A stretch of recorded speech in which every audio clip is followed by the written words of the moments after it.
Mr. Assaduddin Owaisi.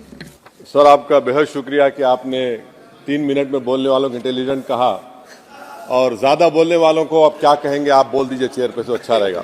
नहीं, मैं बोल देता हूँ अभी। तो जो 3 मिनट में बोल देते हैं वो इंटेलिजेंट तो है ही, और जो ज्यादा बोलते हैं, जो ज्यादा बोलते हैं उनका ज्ञान क्या बेवकूफ ज्यादा नहीं होते हैं वो। तो ज्यादा का ज्ञान हो। सर, आपने मुझे बोलने का मौका दिया। सर, मैं पहले ये बात वाजे कर देना चाहता हूं कि मैं इंडिया में नहीं हूं मगर वतन अजीज का हूं, और मेरा मामला ऐसा है कि मैं अब लाइन ऑफ एक्शन पर हूं। भारत की राजनीति में अगर कोई लाइन ऑफ एक्शन पर है तो मैं हूं। सर, मेरे चंद सवालात हैं जो मैं उम्मीद करता हूं कि हमारे मोहतरमा वजीर साहिबा जब जवाब देंगे, इसका जवाब, मेरे सवाल का जवाब देंगे। यूपीए में जीडीपी ग्रोथ था 6.8 एवरेज।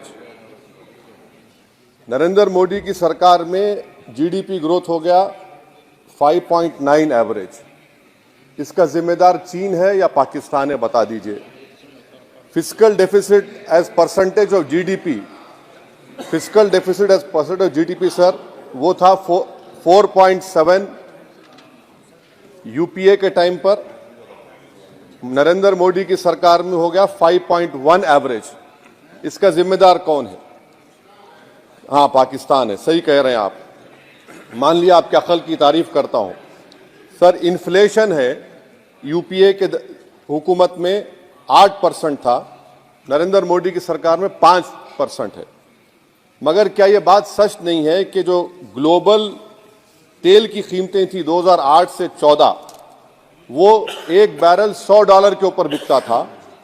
अब 2015 से 2021 तक एक बैरल ऑयल $55 से $70 के दरमियान में था। तो ये क्रेडिट आप नहीं ले सकते, ये आपकी मेहनत नहीं है, इसमें एक्सटर्नल रीजंस है। मेरा चौथा सवाल ये है सर कि आखिर आप, अगर जीडीपी हमारा 5.9 एनडीए गवर्नमेंट का रहा, तो फिर अनएम्प्लॉयमेंट रेट कितना है? आखिर 2011 से एम्प्लॉयमेंट सर्वे नरेंद्र मोदी क्यों नहीं कराते? डेटा को क्यों छुपाते हैं? आप करवाइए सर्वे। हाँ, ला लीजिए एनएसएसओ का ला के दे दीजिए। ये पीएलएफ हुआ था 2018 में, उसके बाद अब क्या हो रहा है? नहीं हो रहा है। ला लीजिए। तो कम से कम एनएसओ को बोलकर ये सर्वे करवा दीजिए। अच्छा, कंजम्पशन सर्वे 2017 से रुका हुआ है। सर, आप फाइनेंस मिनिस्टर होते तो शायद आ जाता। आपकी काबिलियत और आपकी अहमियत वहां पर नहीं है, मैं अफसोस के साथ कह रहा हूं। सर, दूसरी बात, मेरा चौथा सवाल यह है कि 2005 में डॉलर था 43 रुपीज, 43 रुपये। 2014 में हुआ 83 रुपये। अब मैं इतने माहिर तो नहीं हूं इकोनॉमी में, मेरा मोटा मोटा सवाल है, अब डॉलर है 83 रुपये। ये कौन जिम्मेदार है इसका सर? 83 रुपये क्यों हो गया डॉलर? माने नेट इंक्रीज जो है वो 23 रुपये का है। तो अब ये डिमांड इतना डॉलर का क्यों है? इसका जिम्मेदार कौन है? इसका जवाब शायद मोहतरमा देंगी। अच्छा सर, आप देखिए, फॉरेन करेंसी रिजर्व्स बोलते हैं 2011 में, बिल्कुल सही है, 294 बिलियन डॉलर था। 2013 तक वो 256 बिलियन हो गया। अब मैं व्हाइट पेपर आप पढ़ेंगे, new channel open by RBI. Number क्या है भाई? नंबर तो बता दीजिए। New channel open by RBI, number ही नहीं मालूम होता है। अच्छा सर, एक और सवाल मेरा है, हेल्थ एक्सपेंडिचर फ्रॉम पॉकेट, ठीक है, 2005 में 69% था, 2014 में 64.2 हो गया। तो अब का नंबर क्या है बताइए ना। आपके दौर में क्या नंबर है? वो नंबर नहीं बता, मेडिकल कॉलेज खोल दिए। नंबर क्या है खर्चे का? तो ये जो व्हाइट पेपर है, एटलीस्ट 2020 का डेटा दे दो आप। ये व्हाइट पेपर सर मोर रेटरिक है देन सब्सटेंस। डिमोनेटाइजेशन की बात ही नहीं कर रहे। डिमोनेटाइजेशन तो बर्बाद कर दिया देश के गरीबों को, इसका जिक्र ही नहीं करेंगे। वो तो मास्टर स्ट्रोक था आपका, मगर बर्बाद हो गए। सर, मैं कंक्लूजन में, क्योंकि आपने अक्लमंद कहा है मुझे कम टाइम में बोलने वालों को, तो मैं सरकार से आपके जरिए से मुतालबा करता हूं कि एक व्हाइट पेपर ये निकालिए कि 2014 में 1 लाख के मॉब लिंचिंग से 2024 तक कितने मुसलमानों का मॉब लिंचिंग हुआ, कितने घर बुलडोजर तोड़े गए। सर मैं खत्म कर रहा हूं, सर खत्म कर रहा हूं।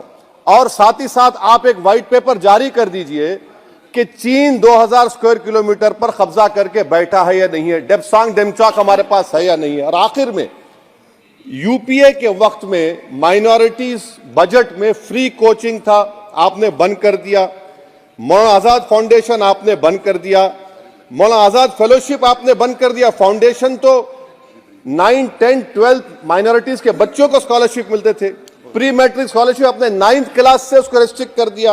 हो गया ये सर मैं खत्म कर रहा हूं सर। तो मदरसा एजुकेशन आपने खत्म कर दिया। ये क्यों किया आपने भाई?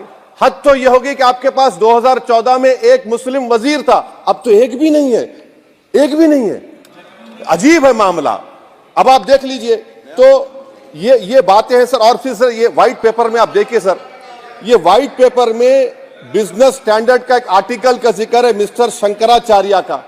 ये शंकराचार्य साहब जो है, मिस्टर शंकराचार्य, ना रेटरिक पर रेटरिक लिख रहे हैं आप, उसका तोते की तरह लिख दिए उसको, ना नंबर भी देते वो। तो ये जो व्हाइट पेपर है सर, ये मोर रेटरिक सब्सटेंस है। मैं उम्मीद करता हूं कि कल तक देश के प्रधानमंत्री वो व्हाइट पेपर जारी कर देंगे कि कितने मुसलमानों का आपने मार्जिनलाइज कर दिया, बुलडोजर से घर तोड़े गए, कितनों का एनकाउंटर हुआ, कितने जेल में है यूएपीए में, और चीन कितनी जमीन पे कब्जा करके बैठा हुआ है। बहुत बहुत शुक्रिया सर।